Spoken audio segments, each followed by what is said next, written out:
I will be talking about why I moved from India to America and some of the initial challenges, along with one of the main things that I had to make sure I did before I made the move.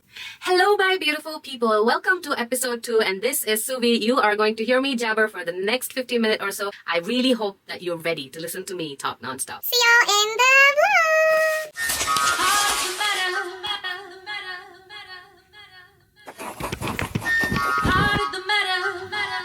When I think back to pre-2011 to right now and all of those years in between, I am so proud of where I am right now.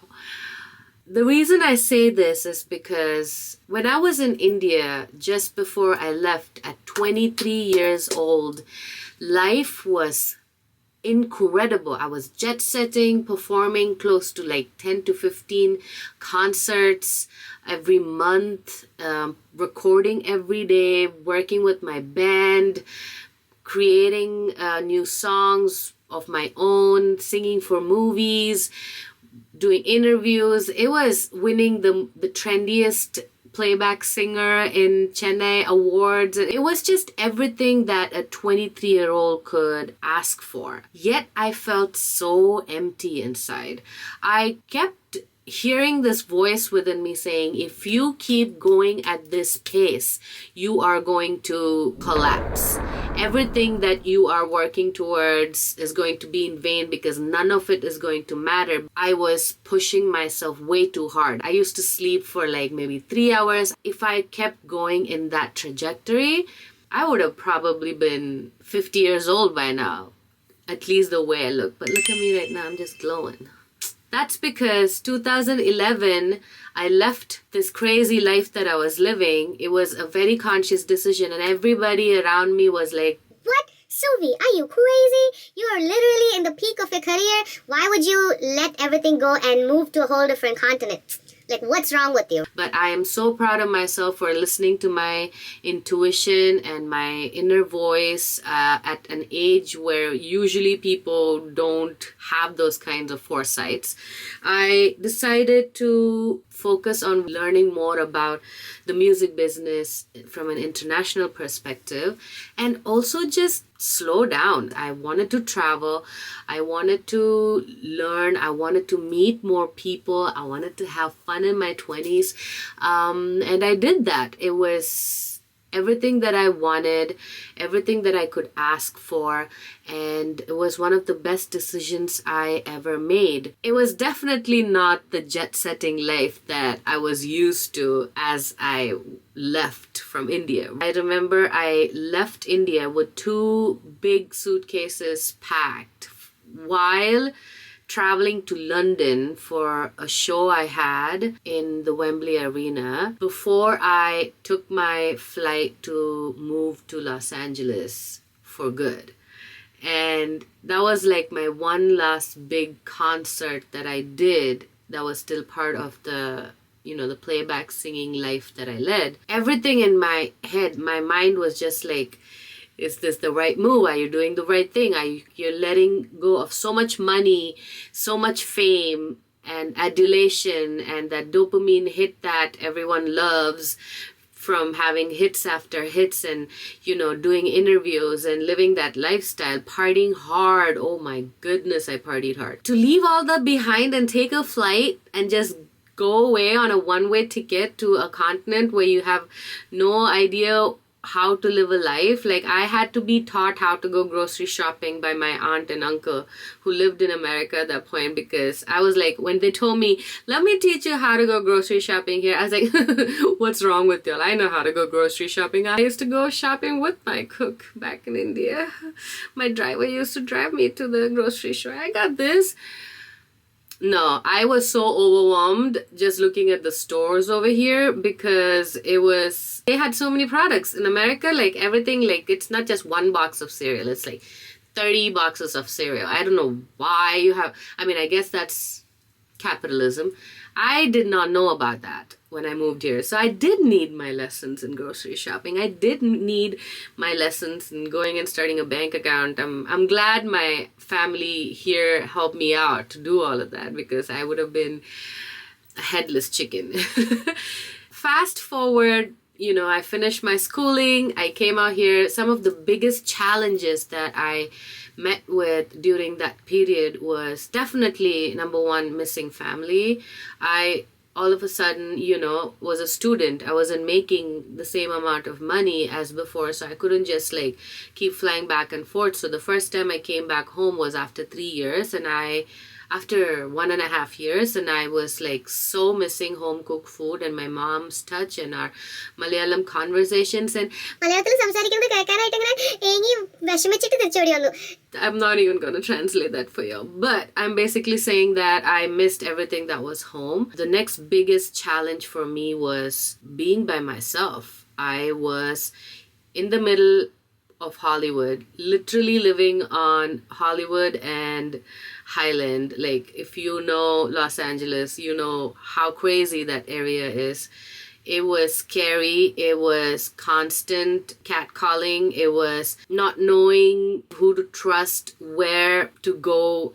Everyone wanted to help out a 24-year-old singer who was all by themselves in a country or city where nobody. It was emotionally, I was okay till about 2014, I would say. But I still wanted to stay back in America. I was like, this country definitely has more for me to offer as opposed to India, because in India, if you are a playback singer for the movies, you have to understand that in that time period, or I would say even to this point, male-driven movies are always in the forefront. You do not have female-centric main characters like you have in Hollywood. It's definitely become better now, but that wasn't the case. First of all, just to tell you what a playback singer is we are the voices for all these actors and actresses that you see in a movie in India,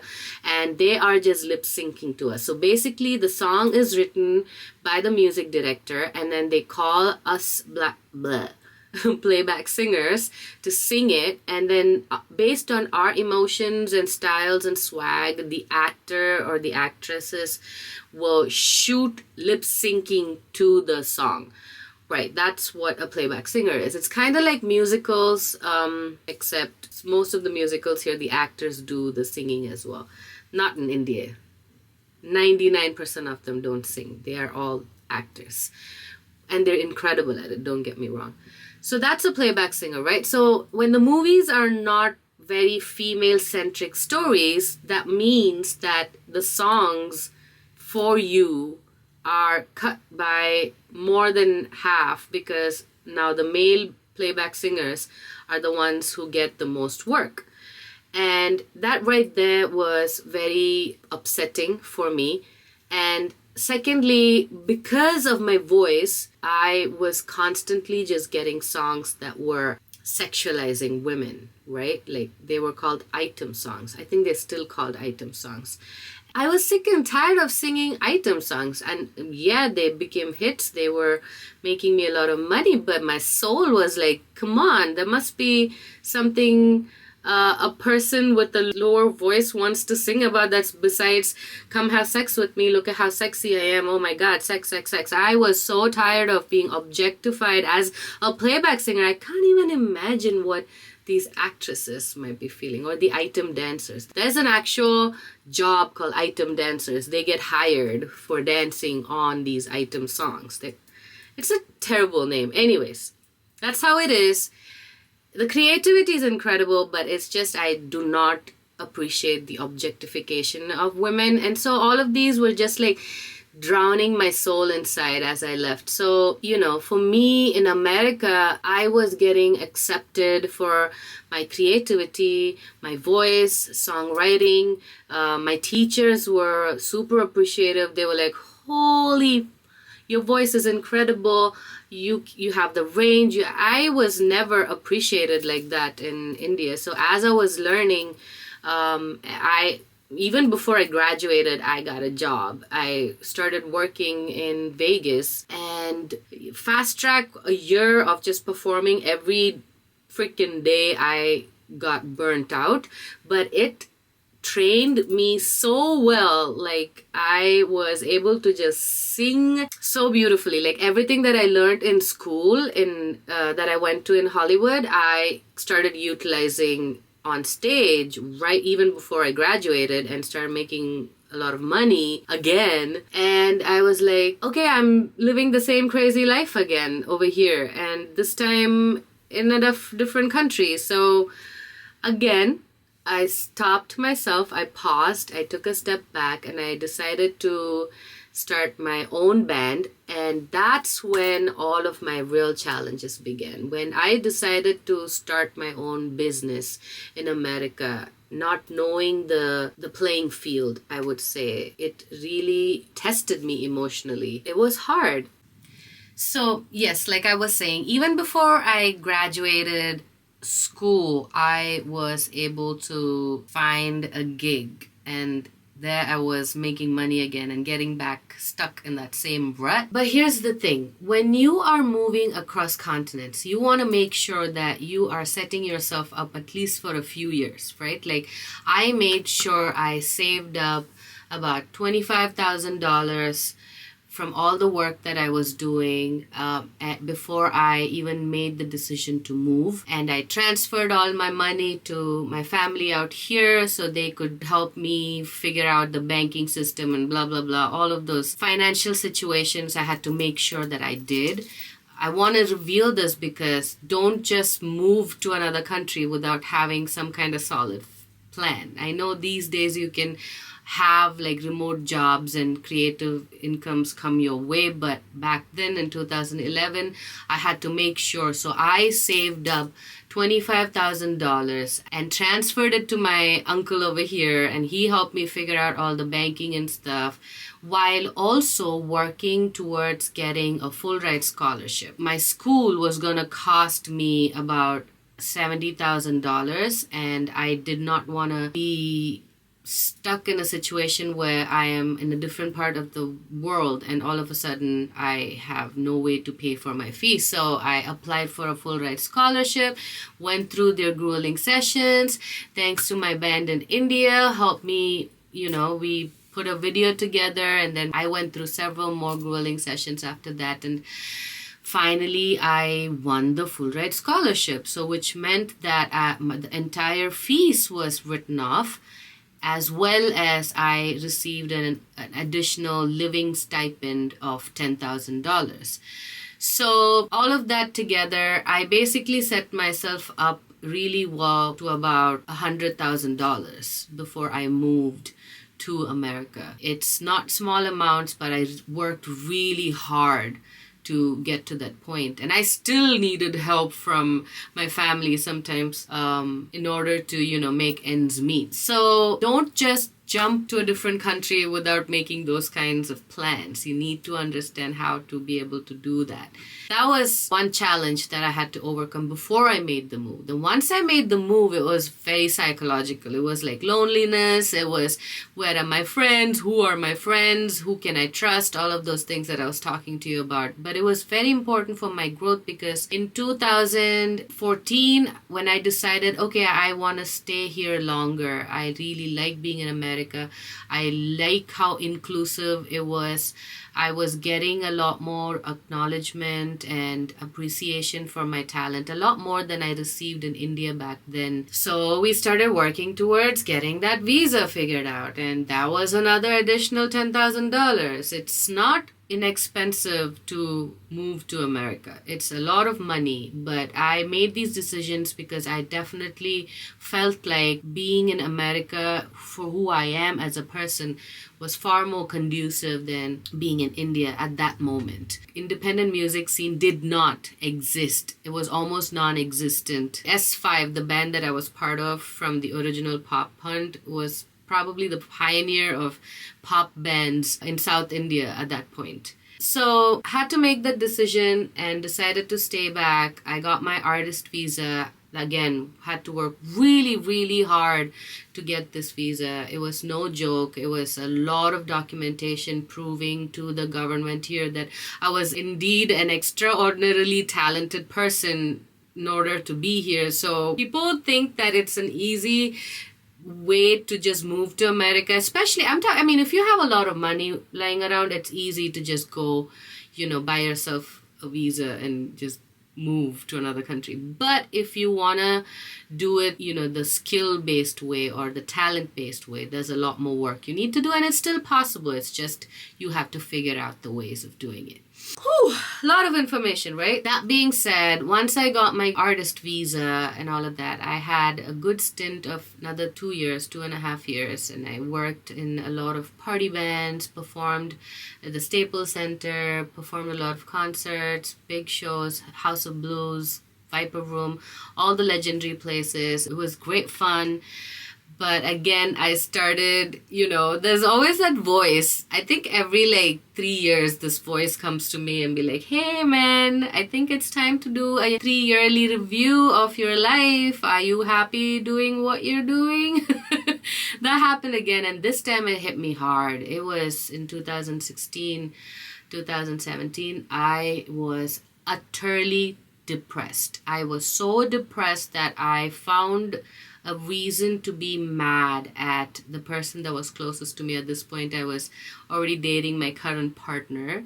He was the one receiving the brunt of my depression and anxiety. I made him feel like I am so unfortunate and so unlucky. Oh my God, my life is falling apart. And so instead of sitting and brooding in that sad space, I told myself I was going to focus on my mental stability. This is something I've been dying to talk about. Mental health. Your nervous system is so important as an artist, and most of us do not pay attention to this. I suffered so hard to a point where I couldn't be creative. I was mechanically singing songs and performing and doing the thing like a robot, but internally I was withering away. I was just like, somebody see me. But really, it was just me asking myself to validate myself. It always often looks to us like we're looking for validation externally, but that's not true at all. I can tell you from experience, the reason we look for external validation is because there's something within us not willing to acknowledge the fact that we exist, that we are good, we are enough. We are everything that we want to be. When we are not able to be our own supporter, then we go looking for that validation everywhere else. But how do you get to that place where we can be all of that, where we are enough? It requires a lot of work, a lot of self-work, a lot of healing. You gotta go back to your childhood and see what triggered that kind of an emotional response. What made you feel like you're not good enough? All of those things is going to help you answer why you feel that way. So as an artist, especially, a lot of us, we're creative, but we also create from a place of wanting validation externally. That is not the healthy way to do it, especially if you want to last 20 years in this industry. And ask me, I've been doing this since 2004. So, yeah, it's a long time. I know so much about this industry in India as well as in America. Ask me anything you want. Mental health. Please make sure that you work on yourself, heal your wounds. If something is triggering you, it's probably not the other person that's triggering you. It's probably something within you that is triggering yourself as a reflection of what that person is doing. Hear me right. If someone else is triggering you with something, it's probably something within you that's triggering yourself. So ask yourself why that action makes you feel triggered. Running away from the situation is not going to help. I did that. I thought running away from India, coming to America is going to solve my problems. It did not. Now, sometimes I used to think about, oh, maybe I should just go to Mars and it'll solve my problem. But that's not going to, because you cannot run away from yourself. Yourself is the most important person for you to be comfortable with. So if you're uncomfortable with yourself, then constant running away, external validation, retail therapy. Oh my God. When people tell me, I was feeling bad today, so I decided to do some retail therapy. go Retail therapy and all of these things where people eat to feel good. I'm saying this because I have done all this. I'm not saying I'm better than any of you. I used to do all this. I would go shopping to make myself feel better. I would go eat a tub full of ice cream if I'm feeling low. But then what am I doing?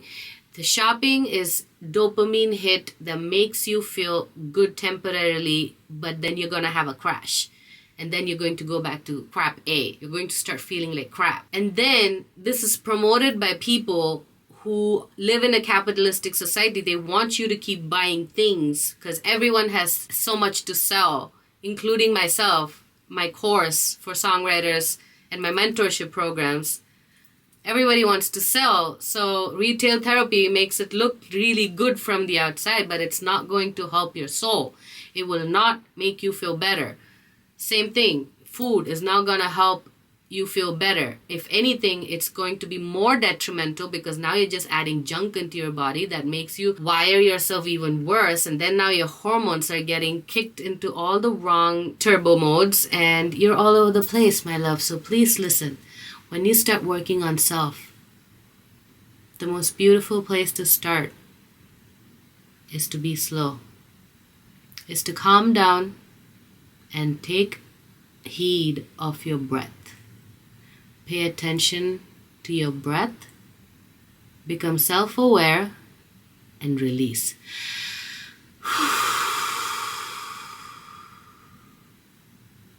So 2017, I discovered just that. I discovered how to love myself. I did this thing called Vipassana. I'm sure a lot of you have heard about it. I wouldn't call it a house. It's a center. And there's about 500 centers around the world. It doesn't cost anything. You go register. Once you're selected, you go sit down and meditate from 4 in the morning to about 7 in the evening. And you really get to meet yourself. You will know who you are after 5 days. And then you have to go 5 more. There's no shortcut. There's no drug that can solve your problems. Everything can be solved by you. And it doesn't cost anything. So don't go believing people when they say, you can do this or take this drug, do that, blah, blah, blah. All lies. And I can tell you this because, again, I have gone through it all. I have taken steps to make myself feel better holistically, and I am not a big fan of just popping a pill to feel good about myself. I don't do that. I don't drink alcohol anymore. I used to love doing some greens, but I don't do that anymore. I try to rely on my own internal chemicals and substances and good food to feel better. And that has been the best medicine for all problems in my life. My health, my mental health, my physical health, my mood, my creativity, my strength, my stamina, my silly jokes. Everything has become so much better as soon as I started focusing on me and letting go of anything outside of this perimeter. This video will become extremely long if I kept going on from there, so I just want to wrap it up at 2017 really quick because that was a big turning point in my life when I decided to take a break from everything and just go within. I went within and I met me and I was beautiful. I am a beautiful human being with so much creativity, and I love the fact that I left all that crap in India and all the industry that was so biased as well as selfish towards certain people in the industry. I left all that behind me and pursued something that was more honest and true, and along with that, my creativity blossomed. And that's, if you go onto my Spotify and check out my original music, you will notice that 2018, I would say to be precise, is when I started dropping fire. I've had the streak of just putting songs after songs out since 2018, and even though it's not all of them have received a lot of plays, I am so proud of my body of work because they are so honest, they're true, they reflect who I am and the story that I'm trying to tell. I love female empowerment because that's something I'm very passionate about. I love making anyone feel empowered. There's a quote that I love that I came up with during one of my meditation process, which is, never be anything less than everything that you are. I'll see you on episode number 3. Until then, stay focused, stay aware, and stay creative. Bye.